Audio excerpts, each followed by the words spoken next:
सभी बड़ों को नमस्कार। आज एक नई कहानी सुनाने जा रहा हूँ, भगवान पर भरोसा। जो साथी मेरे चैनल पर पहली बार आए हैं, कृपा करके मेरे वीडियो को लाइक और शेयर करें। आप सभी से विनती है कि आप ये कहानी अपने बच्चों को जरूर सुनवाएं ताकि वे अपने जीवन में विकास करें। तो आइए कहानी शुरू करते हैं। एक पुरानी सी इमारत में था वैद्य जी का मकान था। पिछले हिस्से में रहते थे और अगले हिस्से में दवाखाना खोल रखा था। उनकी पत्नी की आदत थी कि दवाखाना खोलने से पहले उस दिन के लिए आवश्यक सामान एक चिट्ठी में लिखकर दे देती थी। वैद्य जी गद्दी पर बैठकर पहले भगवान का नाम लेते, फिर वह चिट्ठी खोलते। पत्नी ने जो बातें लिखी होती उनके भाव देखते, फिर उनका हिसाब करते। फिर परमात्मा से प्रार्थना करते कि हे भगवान, मैं केवल तेरे ही आदेश के अनुसार तेरी भक्ति छोड़कर यहाँ दुनियादारी के चक्कर में आ बैठा हूँ। वैद्य जी कभी अपने मुंह से किसी रोगी से फीस नहीं मांगते थे। कोई देता था, कोई नहीं देता था, किंतु एक बात निश्चित थी कि जो ही उस दिन के आवश्यक सामान खरीदने योग्य पैसे पूरे हो जाते थे, उसके बाद वह किसी से भी दवा के पैसे नहीं लेते थे, चाहे रोगी कितना ही धनवान क्यों न हो। एक दिन वैद्य जी ने दवाखाना खोला। गद्दी पर बैठकर परमात्मा का स्मरण करके पैसे का हिसाब लगाने के लिए आवश्यक सामान वाली चिट्ठी खोली तो वह चिट्ठी को एकटक देखते ही रह गए। एक बार तो उनका मन भटक गया।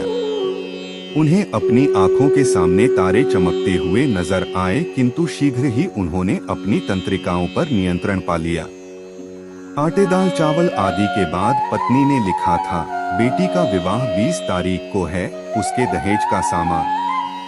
कुछ देर सोचते रहे, फिर बाकी चीजों की कीमत लिखने के बाद दहेज के सामने लिखा, यह काम परमात्मा का है, परमात्मा जाने।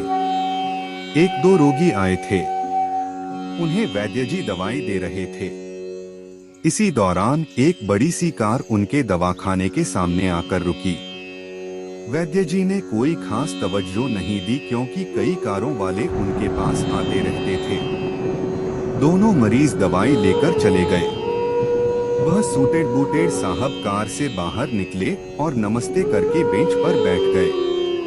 वैद्य जी ने कहा कि अगर आपको अपने लिए दवा लेनी है तो इधर स्टूल पर आए ताकि आपकी नाड़ी देख लूं, और अगर किसी रोगी की दवाई लेकर जाना है तो बीमारी की स्थिति का वर्णन करें।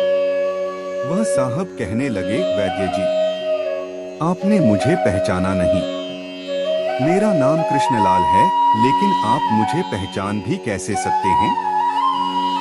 क्योंकि मैं 15 से 16 साल बाद आपके दवाखाने पर आया हूँ। आपको पिछली मुलाकात का हाल सुनाता हूँ, फिर आपको सारी बात याद आ जाएगी। जब मैं पहली बार यहाँ आया था तो मैं खुद नहीं आया था, अपितु ईश्वर मुझे आपके पास ले आया था, क्योंकि ईश्वर ने मुझ पर कृपा की थी और वह मेरा घर आबाद करना चाहता था। हुआ इस तरह था कि मैं कार से अपने पैतृक घर जा रहा था। बिल्कुल आपके दवाखाने के सामने हमारी कार पंक्चर हो गई। ड्राइवर कार का पहिया उतार कर पंक्चर लगवाने चला गया। आपने देखा कि गर्मी में मैं कार के पास खड़ा था, तो आप मेरे पास आए और दवाखाने की ओर इशारा किया और कहा कि इधर आकर कुर्सी पर बैठ जाए। अंधा क्या चाहे दो आंखें, और कुर्सी पर आकर बैठ गया। उम्मीद है आपको कहानी पसंद आ रही होगी। कृपा करके मेरी वीडियो को लाइक शेयर कर दे और मेरे चैनल को सब्सक्राइब कर दे। अब आगे की शेष कहानी सुनिए। ड्राइवर ने कुछ ज्यादा ही देर लगा दी थी। एक छोटी सी बच्ची भी यहाँ आपकी मेज के पास खड़ी थी और बार बार कह रही थी, चलो न बाबा, मुझे भूख लगी है। आप उससे कह रहे थे कि बेटी थोड़ा धीरज धरो, चलते हैं।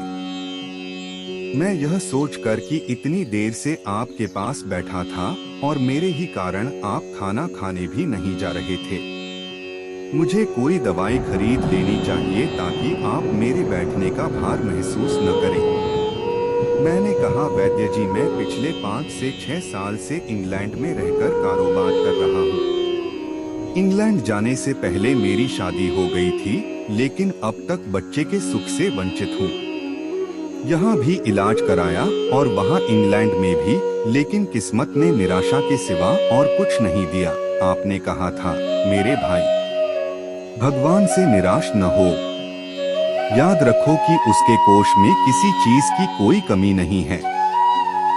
आस औलाद, धन इज्जत, सुख दुख, जीवन मृत्यु सब कुछ उसी के हाथ में है। यह किसी वैद्य या डॉक्टर के हाथ में नहीं होता और न ही किसी दवा में होता है। जो कुछ होना होता है वह सब भगवान के आदेश से होता है। औलाद देनी है तो उसी ने देनी है। मुझे याद है आप बातें करते जा रहे थे और साथ साथ पुड़िया भी बनाते जा रहे थे।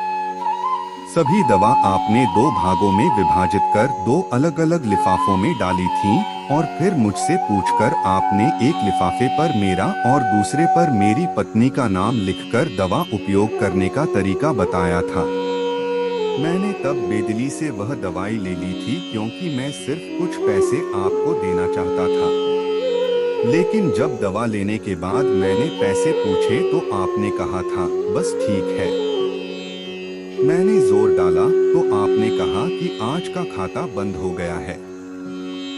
मैंने कहा मुझे आपकी बात समझ नहीं आई। इसी दौरान वहां एक और आदमी आया। उसने हमारी चर्चा सुनकर मुझे बताया कि खाता बंद होने का मतलब यह है कि आज के घरेलू खर्च के लिए जितनी राशि वैद्य जी ने भगवान से मांगी थी वह ईश्वर ने उन्हें दे दी है।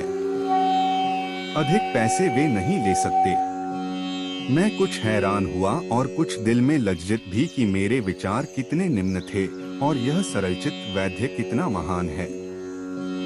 मैंने जब घर जाकर पत्नी को औषधि दिखाई और सारी बात बताई तो उसके मुंह से निकला वो इंसान नहीं कोई देवता है और उसकी दी हुई दवा ही हमारे मन की मुराद पूरी करने का कारण बनेगी।